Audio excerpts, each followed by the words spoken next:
We say, justice now, extradite Robert Misrahi for questioning and criminal proceedings.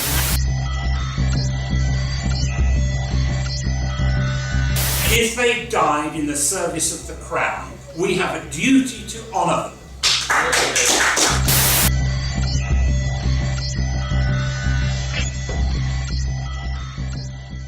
British Heroes Campaign.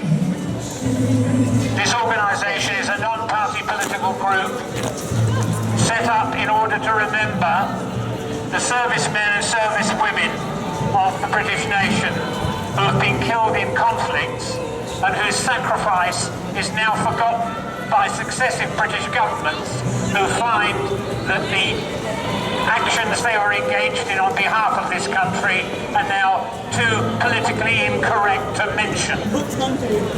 And the first and foremost group of ex-servicemen who are forgotten British heroes are the men and women who served this country in the police and in the armed services in Palestine at the end of the Second World War. As you may know, the land of Palestine was invaded by a large number of Jews from Europe, and the Jews set up terrorist organisations such as the Irgun Zwailumi and later the Stern Gang, otherwise known as the Lehi, and they proceeded to massacre villagers in Palestine in order to frighten them off the land, so that the Jewish Zionists could say, this is a land without people for a people without land. The British Army and police were involved in trying to suppress this Zionist Jewish uprising, and as a result, quite a considerable number of British service personnel were killed. The King David Hotel in Jerusalem, which was the headquarters of the British Army, was blown up with 100 lost lives. Soldiers, young men of 20, were kidnapped and hanged with piano wire as a part of the campaign against the British people trying to keep order in Palestine. Well, governments now, both Labour and Conservatives, don't like to mention these heroes because the Labour and Conservative parties derive a huge amount of money from Zionist organisations in this country, and so the political parties today find it expedient for financial reasons to keep their trap shut about British heroes. Well, we will not keep our trap shut about British heroes. So we have started a tradition now on this day of remembering those servicemen, and we've chosen to lay a wreath on these railings here because in this building behind me now was once a building called the Imperial Service Club, and the Lehi, in particular a man called Robert Misrahi, put a bomb in there blowing the club up. He and his Lehi gang from Paris was later involved in sending a parcel bomb to the family of a British soldier. Unfortunately, the soldier who it was intended for, unfortunately for the terrorists, didn't open the parcel. His younger brother did, and he eviscerated him. Now, the man who is responsible for these and other terrorist crimes is a man called Robert Misrahi. He now lives openly and freely in Paris, and he rejoices in the title of Emeritus Professor of Philosophy and Ethics. Ethics, of all things. Well, we have approached the Home Office and we've approached Scotland Yard asking that they issue the necessary paperwork for this man to be arrested and prosecuted for his crimes. This government sees no difficulty in pursuing aged Germans for their alleged war crimes, and we feel that it's perfectly proper for gentlemen of the same age who are guilty of terrorist crimes for them to be arrested and prosecuted also. Now, I'd like to hand you over to a colleague of this organisation, Peter Rushton, who'll give you more details about Robert Misrahi. after which I'll introduce you to our ex-serviceman colleague, Jeremy Turner, who will be laying the wreath on behalf of these murdered people. But first of all, Peter Rushton.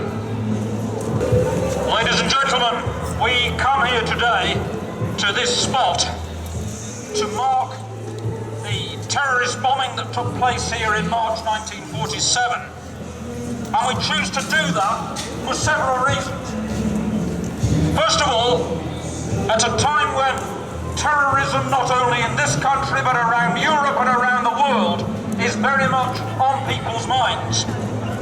It's particularly important, we feel, that all terrorist crimes should be remembered. That the civilian victims of terrorism should never be forgotten. And that's especially the case when the people who perpetrated those crimes were never brought to justice. Now, what do I mean here by justice? I'm not here today primarily to argue that a man in his 80s, precisely what type of punishment a man in his 80s should face. The single most important thing about justice is the acknowledgement that a crime was committed, the acknowledgement as to who was responsible for that crime, and the acknowledgement that the victims of that crime were not children of a lesser God, whose sacrifices, whose suffering can be forgotten. The people who were in this British Colonies Club here today were people who'd been brought in many cases halfway across the world to fight for the British Empire. What remains of that British Empire today should not forget the fact that when they came here to London, to the heart of London, and were here for some rest and recreation, some leave from their duties, that they faced the very spot where they were here for rest and recreation being blown up by a Zionist terrorist. That should never be forgotten. The fact that British servicemen, on the other side of that coin, people were taken from this country, again sent to the other side of the world to fulfill Britain's mandate in Palestine. People were taken from areas of Britain where they'd never left this country before. Ordinary working class men and women, particularly men, were sent to the other side of the world to serve in the British Army in Palestine, and again were shot at, blown up by terrorists who have never faced justice. So this Forgotten British Heroes campaign is to mark that sacrifice, to demand justice against the perpetrators of terrorism, and to assure everybody in the world today, whether victim or perpetrator, that this country will never forget its responsibilities, will never forget its responsibilities to the victims of terror, and we will never forget our responsibility to pursue the people who carry out terrorist attacks. We will never allow political or diplomatic correctness to rewrite history, to turn the page of justice and to allow crimes to be forgotten. Today's terrorists must never think that that tomorrow they will be allowed to go about their business and their crimes will be forgotten. There'll be more details on this for those who attend the meeting later on today. We'll be letting you know about the progress that we've made in discussing this with the Metropolitan Police. We look forward to the Metropolitan Police and the Home Office facing up to their responsibility and doing their job. That's all we're asking them to do their job, so that today's potential victims of terrorism can be assured that people are on their side, not on the side of the terrorists. Thank you very much indeed. Right now I'd like to call on our ex-service friend, Jez Turner, to lay the wreath on behalf of the campaign, the Forgotten British Heroes campaign, and then to say a few words to you. Jez.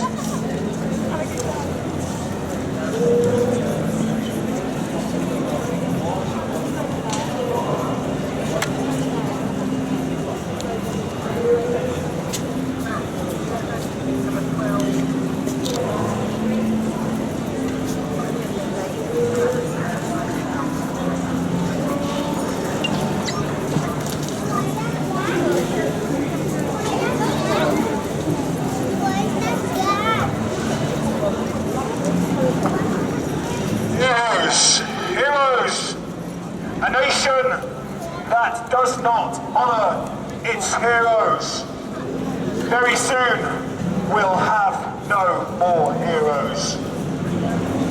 Ancestors. A country that does not honour its ancestors, very soon will have no descendants. Bravery is the highest virtue, and it takes a lot of bravery to go to war, to face and fight the enemy. But it takes a particular type of bravery to face the worst form of warfare. And the worst form of warfare, my friends, is terrorism. It takes a particular type of bravery to face the stab in the back, the dagger in the dark, the honey trap, the parcel bomb, the car bomb, the truck bomb. In the Palestine campaign, British servicemen faced terrorism. The Jews in Palestine had not been carpet bombed by B-52 bombers. They had not been subjected to starvation sanctions. They hadn't been invaded and attacked with cruise missiles. No, the Jews went to Palestine from Europe after Britain allied to the USA and the Soviet Union had fought a pointless, senseless war, all for the benefit of the Jews. And how did they repay us? By slaughtering up to 1,000 of our bravest and best servicemen, policemen and civil servants. Many of those killed while World War II was still raging, still going on. Such is Zionism. Such is Jewish gratitude. Now, the Palestine campaign, as it's known in British military circles, led to the creation of Israel.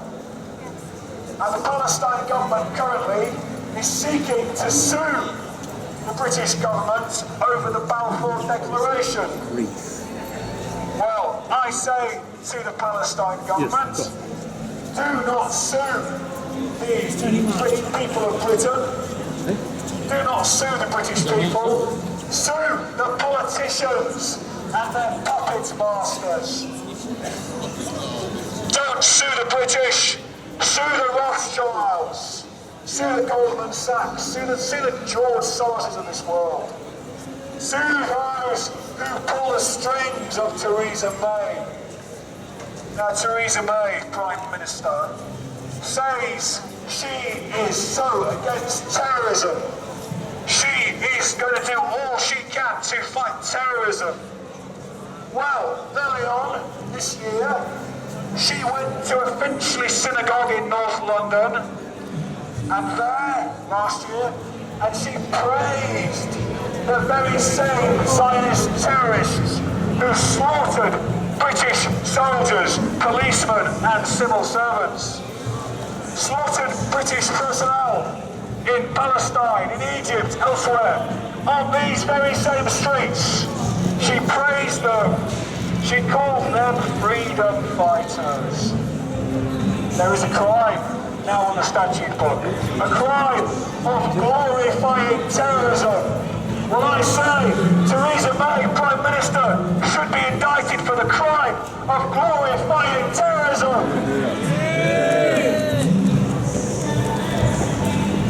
Now, many of those Jews who left Europe did not go to Palestine. They came to Britain, to the United Kingdom. And here, using their network of influence and power, they quickly established themselves in more positions of influence and power in our mass media, running our newspapers, running our political parties, running our governments, running our banks and our financial sector. And using this influence, what did they do? To repay their hospitality, to repay the fact that we fought a stupid war for them. Well, they got Britain to go and bomb half the Middle East. get involved in senseless, pointless wars in Iraq, in Afghanistan, in Syria, in Libya, and probably many more countries too. Not for the sake of Britain and the British people, but for the sake of Israel and the Jewish network worldwide, the neocon New World Order. Okay, I'd like to end by saying that the influence on the British government is to forget the victims of the Palestine campaign. Well, we will not forget these victims of the Palestine campaign. They were brave British soldiers, brave British policemen, civil servants. We won't forget them. And once more, we make a solemn promise, despite all the pressure we're under, we will not either forget those who murdered them. Thank you very much. Thank you all very much for attending this occasion. Those of you who know about the meeting later on this evening, we look forward to seeing you there. Ask me or Jez for further information about that. In the meanwhile, thank you very much for your attendance today on behalf of the Forgotten British Heroes campaign. Thank you.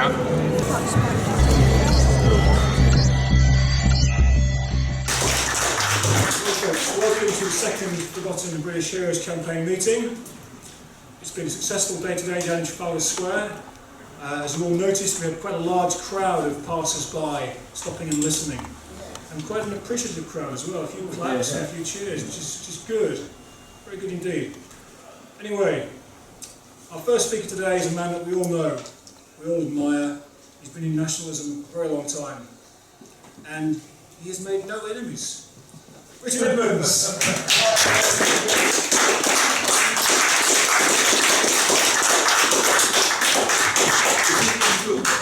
Yes. Where's the camera over there, Richard? Listen, if I've not made any films, it must be because I'm very clever. The camera loves you, Richard. Okay. So, oh yes. Listen, friends, today, once again, as last year, we met in the very centre of London, corner of St Martin's in the Field Church, corner of Trafalgar Square, to lay a wreath to British soldiers and British civilians murdered by Jewish terrorists, both here in the United Kingdom and in the Middle East. The series of bomb outrages and other outrages at British personnel were committed by Zionist terrorists as their campaign to establish the State of Israel. And the Jewish terrorists did not wait for the Second World War to end. In November 1944, whilst British soldiers and German soldiers were fighting each other, Jewish terrorists shot down in cold blood the British government's representative in Cairo, Lord Moyne. Lord Moyne was the political head of the British presence in the key area of the Middle East. The assassination of Lord Moyne in November 44 was a calculated and bloody slap in the face. The Second World War was still raging. The assassination of Lord Moyne was followed by 4 more years of Zionist atrocities, assassinations and bomb outrages targeted at British troops and British officials and those under their protection, and committed by men later to be hailed as heroes and to be elected to the highest office in the State of Israel. The magazine, which I'm now going to promote, Heritage and Destiny, carried a whole expose of these terrorist outrages, particularly in the issue of September-October 2015, which had a report of our most excellent activity that we all supported and took part in, the activity of last year at the same spot that we were in today. You would think that no decent British person would boast of being a friend of the State of Israel.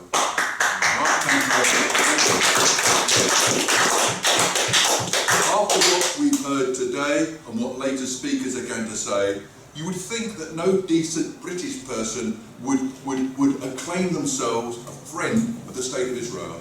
And yet, if you go on the internet, there they are, all boasting. There is the Labour Party, Friends of Israel. Dozens and dozens of Labour Party Friends of Israel, including 2 former Prime Ministers, Tony Blair, Gordon Brown, including a former Home Secretary and Foreign Minister, Jack Straw, including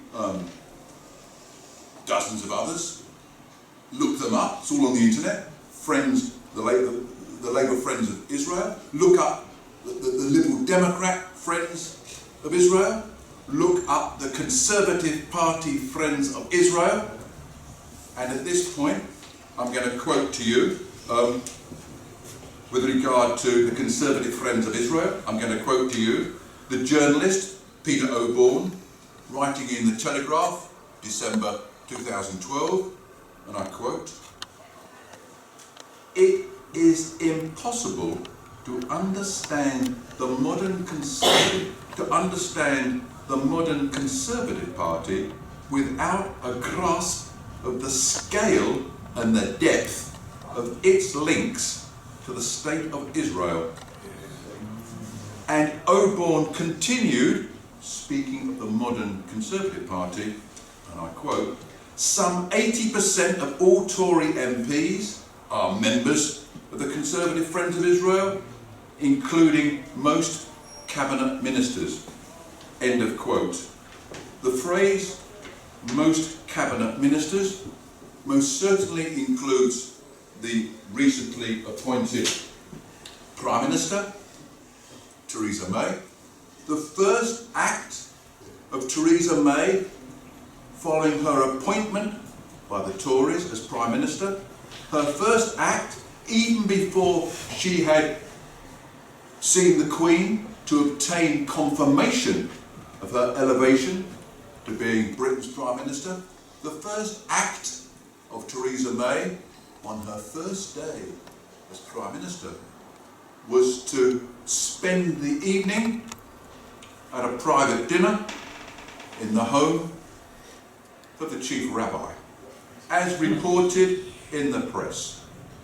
And so, dear friends, you can see that the #1 priority of the current clique presently ruling over us is to be friends with Israel. May the spirit and the memory of the forgotten British heroes give us strength. Thank you very much.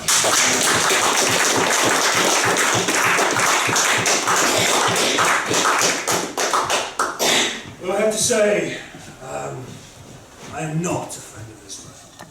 I am proud to be an enemy of Israel.